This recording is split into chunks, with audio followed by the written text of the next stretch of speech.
Good morning student. देखिए आज मैं आपको दीप्त कलिता या फोटो पैराडिज्म बता रही हूँ। ये फोटो पैराडिज्म जो होता है ये आपका बीएससी थर्ड ईयर में है। गनार्ड और एलर्ट ने सबसे पहले तंबाकू की मैरीलैंड मैथो में सबसे पहले किसका प्रकार मतलब दीप्त कलिता का पता लगाया। तो दीप्त कलिता क्या सर्वप्रथम किसने पता लगाया? तंबाकू की एक किस्म जो होती है मैरीलैंड में पता लगाया गया। ठीक है, ये क्या होती है? पौधों में सभी आवश्यक होते हैं किसकी? प्रकाश की। जब प्रकाश की उचित अवधि नहीं मिलती है तो पुष्पन की क्रिया नहीं होती है, तो इसको क्या कहते हैं? फोटोपैरिडिज्म कहा जाता है, मतलब दीप्त कलिता कहा जाता है। दीप्त कलिका का तात्पर्य क्या हुआ कि जब पौधे को उचित क्या नहीं मिलता है? प्रकाश नहीं मिलता है, और जब प्रकाश की आवश्यकता होती है, जब ये प्रकाश उचित अवधि में नहीं मिलता तो पुष्पन की क्रिया नहीं होती है, जिसे दीप्त कलिता या फोटोपैरिडिज्म कहा जाता है। ठीक है, तो ये हो गया। अभी देखते हैं कि पुष्पन के लिए जितने प्रकाश की आवश्यकता होती है उसे क्या कहते हैं? दिन लंबाई या डे लेंथ अथवा दीप्त काल भी कहा। दीप्त काल का मतलब डे लंबाई या दिन की लंबाई, मतलब जितने प्रकाश की आवश्यकता होती है उसे दीप्त काल कहते हैं। देखिए दीप्त काल पौधों का वर्गीकरण किया गया। पहला अल्प प्रदीप्त कालीन यानी छोटे दिन वाले पौधे जिन्हें एचडीपी कहते हैं। छोटे दिन वाले दीर्घ प्रदीप्त काली या बड़े मतलब जिसको कहेंगे लॉन्ग डे प्लांट, जिसको एलडीपी कहेंगे। तीसरा हो गया डे नेचुरल प्लांट या फिर इसको डीएनपी कहेंगे, उदासीन न्यूट्रल जो हो गए ना। तीसरे दिन उदासीन या न्यूट्रल प्लांट हो गए, उदासीन प्लांट। फिर नेक्स्ट फोर्थ जो हो गया शॉर्ट लॉन्ग डे प्लांट, अल्प दीर्घ यानी शॉर्ट लॉन्ग डे प्लांट हो गए। पांचवा हो गया आपका लॉन्ग शॉर्ट डे प्लांट।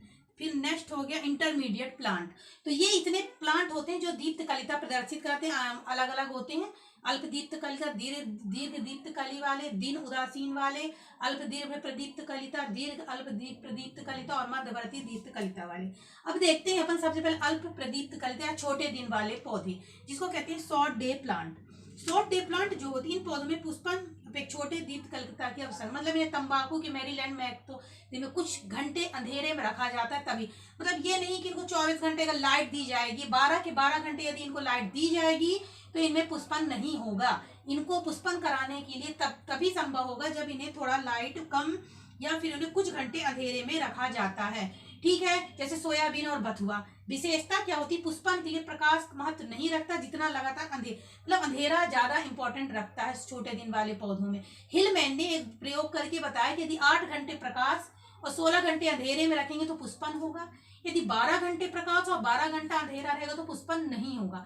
यदि सतत अंधेरा रखा जाएगा तो पुष्पन की क्रिया होती है। तो ये हिलमैन एक वैज्ञानिक है जिन्होंने अपना मत प्रस्तुत किया। कुछ लॉन्ग नाइट प्लांट भी कहलाती है, इस कारण कुछ दीर्घ रात्रि पौधे भी कहलाते हैं जो रात में पुष्पन करते हैं।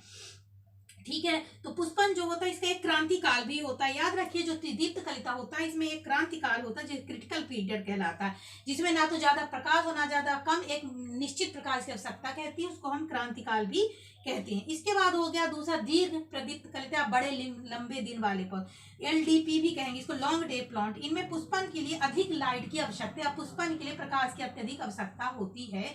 जैसे जई, मूली, गेहूं और चुकंदर, इन्हें पुष्पन के लिए लंबे दिन की प्रकाश की आवश्यकता होती है। ये पौधे अपेक्षाकृत बहुत कम या बिल्कुल ही क्या रहते हैं? अंधेरे में नहीं रहना चाहते, मतलब ये ज्यादा से ज्यादा क्या रहना चाहेंगे? प्रकाश।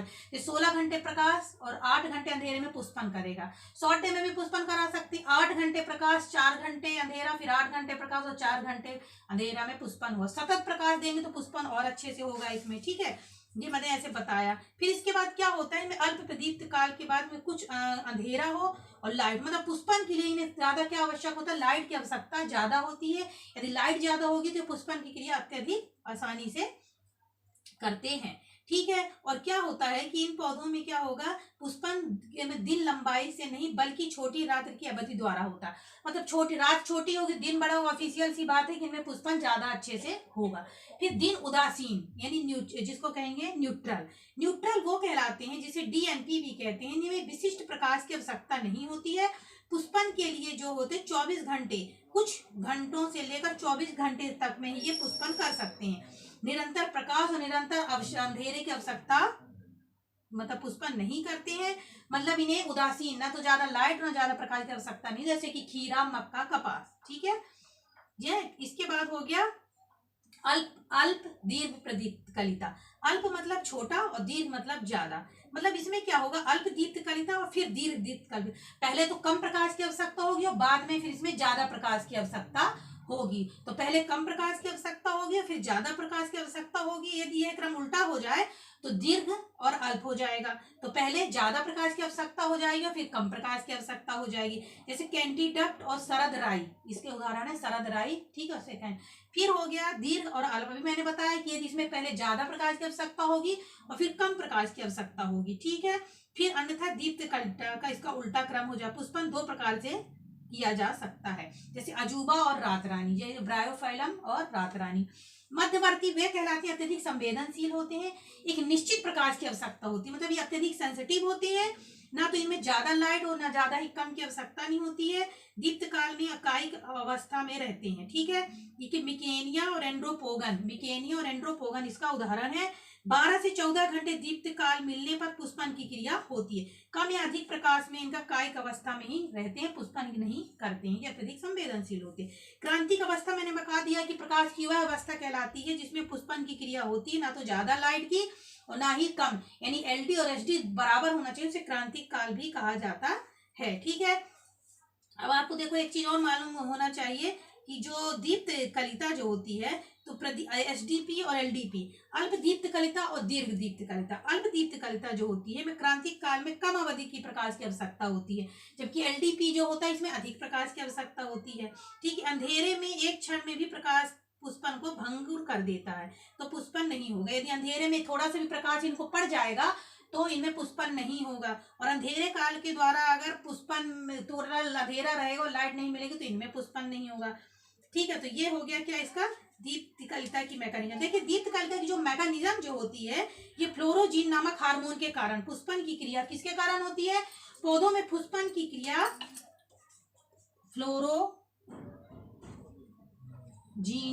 फ्लोरोजीन जो हार्मोन जो होता है उसके कारण होती है, जिसे प्रो या सूट में चला जाता है। सूट क्या कहलाता है, जड़ के ऊपर का जो भाग कहलाता है उसको सूट कहते हैं, ठीक है। तो इसमें क्या होता है कि पत्तियों में कार्बन डाइऑक्साइड का प्रकाश संश्लेषण की उपस्थिति में ये सब क्रियाएं होती हैं। तो ये आपको जानना जरूरी है कि पुष्पन की क्रिया दीप्त क्रिया में कौन सा हार्मोन काम करता है, फ्लोरोजीन नामक हार्मोन होता है, जिससे दीप्त कलिता होती है। अब देखिए दीप्त कलिता का महत्व जो होता है, इम्पोर्टेंस ऑफ फोटोपेडिज्म,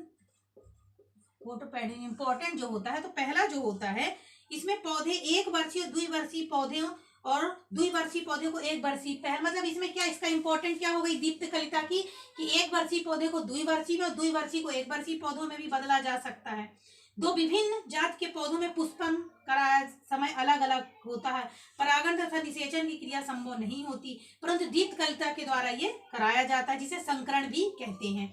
मिलर ने बताया यदि आलू में कम प्रकाश काल में उगाया जाता है तो आलू कंद चिकने और सुडैल होते हैं, जबकि अगर दीर्घ प्रकाश में आलू को उगाया जाएगा तो वो टेढ़े मेढ़े होते हैं और कभी कभी नीले स्पॉट पड़ जाते हैं, ठीक है। इसी प्रकार जो अल्प दीप्त कलिता पौधे जैसे तंबाकू के पौधे को पुष्पन क्रिया जो होती है रोककर बड़े आकार की प्रक्रिया प्राप्त किया जा सकता है, ठीक है। इसी प्रकार गन्ने में पुष्पन की क्रिया को रोकने से अधिक महत्वपूर्ण है चीनी प्राप्त करना, अतः पुष्पन को रोककर फसलें अत्यधिक कायिक मतलब उनका कायिक अत्यधिक वृद्धि होने लगती है, जिसे हम कहते हैं कायिक बार्धी अवस्था में रखा जा सकता है, ठीक है। तो फोटोपेडिज्म या दीप्त कलिता का महत्व आपको समझ में आ गया होगा।